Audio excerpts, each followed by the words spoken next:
తెలియచేశాను. నా గొర్రెల పిల్లలను మేపుము అన్నాడు పేతురుతో. నా గొర్రెలను కాయము అన్నాడు.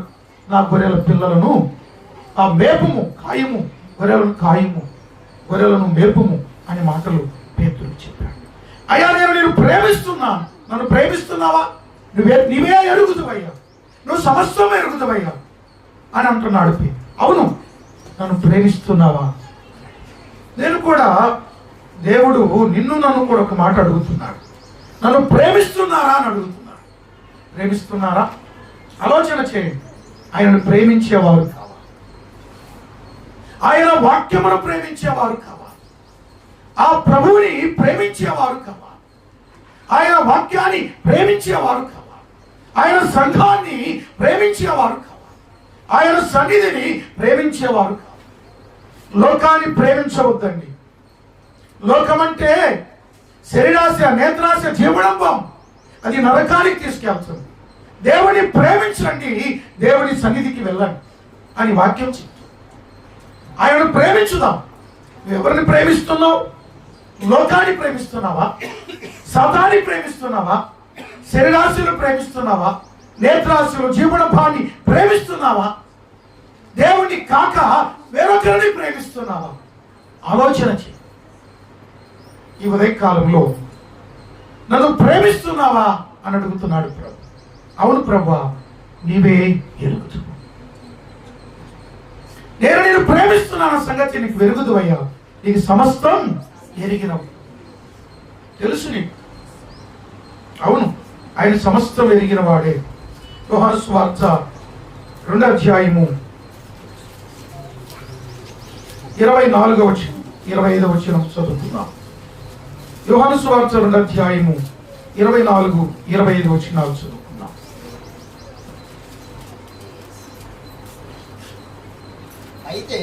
అయితే యేసు అందరినీ ఎరిగిన వాడు. యోహాను సువార్త 2:24, 2:24-25. అందరినీ ఎరిగిన వాడు. నువ్వు అలిగేది అడుగుతాడు ఎరిగినవాడు. నువ్వు ఎసరు పడేది ఎరిగినవాడు. నువ్వు కుళ్ళుకునేది ఎరిగినవాడు. నువ్వు సంతోషపడేది ఎరిగినవాడు. నువ్వు ప్రేమించేది ఎరిగినవాడు. ద్వేషించేది కూడా ఎరిగినవాడు. అన్నీ తెలుసు. నీ మంచి తెలుసు, నీ చెడ్డ కూడా తెలుసు. సమస్తం తెలుసు. తెలియదు అనుకోవచ్చు. నువ్వు నిలబడడం తెలుసు, నువ్వు కూర్చోవడం తెలుసు, నువ్వు పండుకోవడం తెలుసు, నువ్వు నడుచుట తెలుసు. నీ సమస్తము, నా సమస్తము, మనుషులందరి గురించి ఆయన సమస్తము ఎరిగినవాడు. ఆయన అందరినీ ఎరిగినవాడు. పేతురు ప్రేమిస్తున్న సంగతి ప్రభువుకు తెలియదా? తెలుసు. అయినా మరలా అడుగుతున్నాడండి. మరలా పదే అడుగుతున్నాడు. నీవు కూడా, నేను కూడా పదే ప్రేమించాలి ఆయన. మరలా ప్రేమించాలి ఆయన. అయ్యా, నేను నిన్ను ప్రేమిస్తున్నానయ్యా, నేను ఆరాధిస్తున్నానయ్యా, నేను ఘనపరుస్తున్నానయ్యా, నేను హెచ్చిస్తున్నానయ్యా, నేను కీర్తిస్తున్నానయ్యా, నేను అన్ని విధాలుగా పొగుడుచున్నానయ్యా, కొనియాడుచున్నానయ్యా అని మనం ఆయనకి చెప్పాలి. అలా చేయాలి కూడా. చెప్పడమే కాకుండా ఆయన గొప్ప చేయాలి. వట్టి మాటలు కట్టిపెట్టుపోయి గట్టి మేలు. కాబట్టి వట్టి మాటలొద్దు, గట్టిగా ఆయన ఆరాధించాలి, గట్టిగా ప్రేమించాలి, నిజంగా ప్రేమించాలి, నిజముగా ఆరాధించాలి. చదవండి 24వ వచనం, 2:24 జాన్. అయితే యేసు అందరినీ ఎరిగిన వాడు కనుక ఆయన తను వారి వశం చేసుకొనలేదు. ఆయన మనుషుని ఆంతర్యము ఎరిగిన వాడు. ఏమెరిగిన వాడండి? మనం లోపల తెలుసు, ఆయన మనకు బయట తెలుసు. దీని అర్థం ఏమిటంటే మన బాహ్య పురుషుడు తెలుసు, మన అంతరంగ పురుషుడు కూడా. మనకి లోపల సంగతి ఏమిటో తెలుసు, మన బయట సంగతి ఏంటో. మనం బయట సంగతి మాత్రమే చూడగలం, అవునా కాదా? బయట మాత్రమే చూడగలం, కానీ లోపల చూడలేము.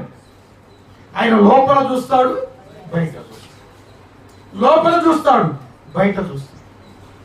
ఆయన సమస్తం ఎరిగిన వాడు.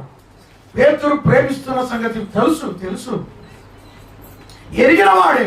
అయినా మరలా 3 times అడిగితే పేతురు వ్యసనపడ్డాడు. చివరికి అయ్యా సమస్తం నీకు ఎరుగుదువు కదా, నిన్ను ప్రేమిస్తున్న సంగతి నీవే ఎరుగుదువు అంటే అప్పుడు అంటాడు, మొదటిసారే చెప్పాడు ఆల్రెడీ, నా గొర్రె పిల్లలను మేపు అన్నాడు. రెండోసారి నా గొర్రెలను కాయము అన్నాడు. మూడోసారి నా గొర్రెలను మేపు అన్నాడు. అంటే తన పిల్లలను మేపే బాధ్యత, కాసే బాధ్యత ఆయన అప్పగించాడు. ఆ బాధ్యత ఎవరికి? ప్రేమిస్తున్న పేతురికి. దేవుని ప్రేమిస్తే నీకు బాధ్యతలు అప్పగిస్తా. సంఘములో బాధ్యతలు ఉంటాయి, సంఘములో భారం ఉంది, సంఘములో బాధ్యతలు ఉన్నాయి. కొంతమంది బాధ్యతగా పనిచేస్తారు, వారు దేవుని ప్రేమిస్తున్నారు కాబట్టి. బాధ్యతగా మందిరాన్ని చక్కపరుస్తారు, బాధ్యతగా సంఘములో ఆ సౌండ్ సిస్టమ్ చక్కగా చూసుకుంటారు, బాధ్యతగా సంఘములో మందిరం శుద్ధిగా ఉందా లేదో చూసుకుంటారు, మంచి బాధ్యతగా అందరూ ప్రార్థనకు వస్తున్నారా లేదో చూస్తారు. ఆ రాని వారిని కూడా పిలవడానికి ప్రయత్నించి వారు పిలుచుకొని వస్తారు. బాధ్యతగా ప్రార్థన చేస్తారు, బాధ్యతగా వాక్యం చదువుతారు, బాధ్యతగా ఆరాధన చేస్తారు, బాధ్యతగా ఇతరులను దేవుని ప్రేమ వారి పట్ల చూపిస్తారు, దేవుని యొక్క ప్రేమను వారికి పంచుకుంటారు, బాధ్యతగా వారి దేవుని యుద్ధకు క్రొత్త వారిని కూడా నడిపించడానికి వారి కొరకై ప్రయాసపడతారు, సంఘ క్షేమం కొరకై మొర పెడతారు. బాధ్యతగా వాటి గ్రేట్ రెస్పాన్సిబిలిటీ. ఎంత గొప్ప బాధ్యత చూడండి సోదరుడా సోదరి. బాధ్యత లేని వారు వేరు, బాధ్యత కలిగిన వారు. యోగ్యత ఉండాలి, బాధ్యత ఉండాలి. బాధ్యత ఉంటే ఆ ఇంటిలో ఆ యజమానుడు ఏం చూస్తాడండి? ఆ నిత్యావసరాలు ఉన్నాయా లేవా, భార్య ఆరోగ్యంగా ఉందా లేదా, పిల్లలు ఆరోగ్యంగా ఉన్నారా లేదా, చక్కగా చదువుకుంటున్నారా లేదా, వారి అవసరాలు ఏమిటి, వారి కష్టములో ఉన్నారా, నష్టములో ఉన్నారా, ఇబ్బందులో ఉన్నారా, ఇరుకులో ఉన్నారా, సంతోషములో ఉన్నారా, ఎలా ఉన్నారు అవి ఎరిగి ఉంటారు. బాధ్యతలు లేకపోతే ఏమి ఎరగరు. సంఘములో కూడా సంఘం క్షేమంగా ఉందా, అభివృద్ధి చెందుతుందా లేదా అనేటువంటి బాధ్యత, ప్రేమ ఉంటే బాధ్యత ఉంటుందండి. ప్రేమ ఉంది కాబట్టి పేతురికి యేసుక్రీస్తు ఏం అప్పగించాడండి? బాధ్యతలు అప్పగించాడు. Great responsibility. కొంతమందికి బాధ్యత ఉంటుందండి. సంఘ క్షేమం కొరకే పనిచేస్తా, సంఘ అభివృద్ధి కొరకే పనిచేస్తా, సంఘము వర్ధిల్లడానికే పనిచేస్తా, సంఘము దీవెనకరంగా ఉండాలని పనిచేస్తా.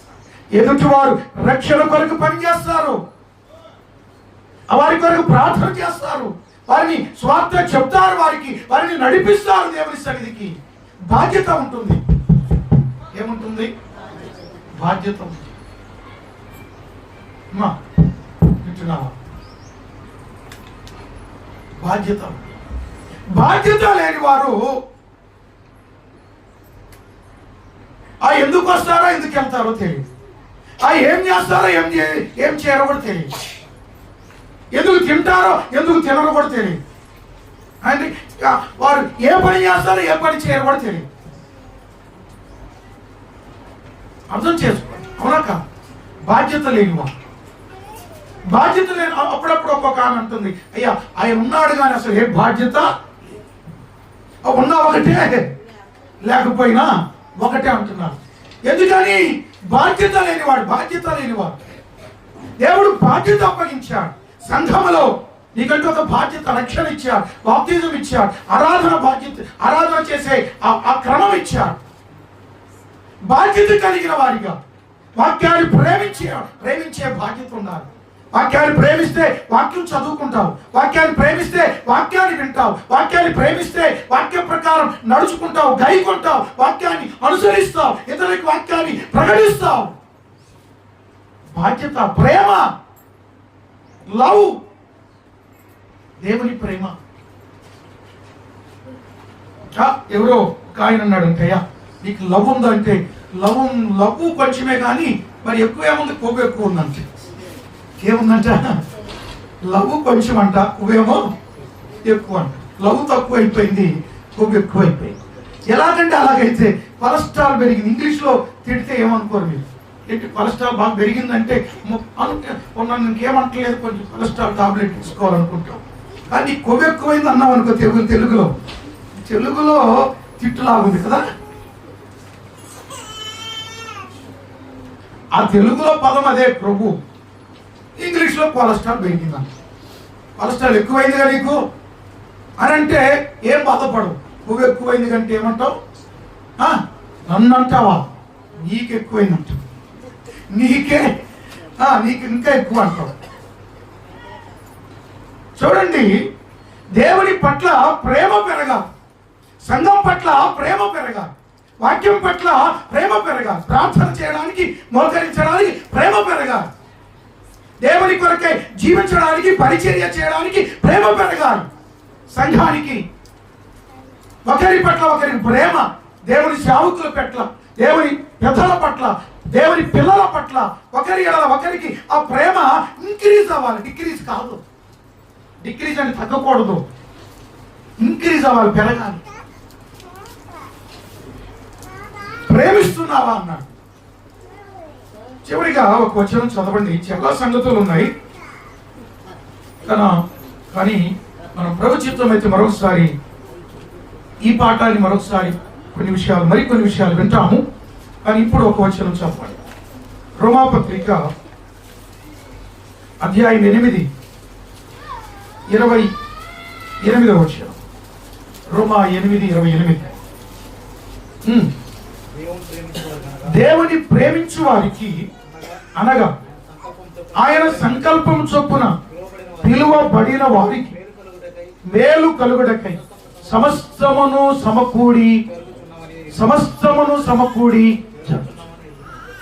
సమస్తం సమకూడి జరుగుతున్నాయి. వింటున్నారా? సమస్తం సమకూడి. ఆయన ప్రేమిస్తే చాలండి. దేవుని ప్రేమించు వారికి అనగా ఆయన సంకల్పం చొప్పున పిలువబడిన వారికి సమస్తం పిలువబడిన వారికి మేలు కలుగుటకై ప్రియ సోదరుడా, ఏ మేలు జరగాలో, ఏ ఆశీర్వాదం నీకు కలగాలో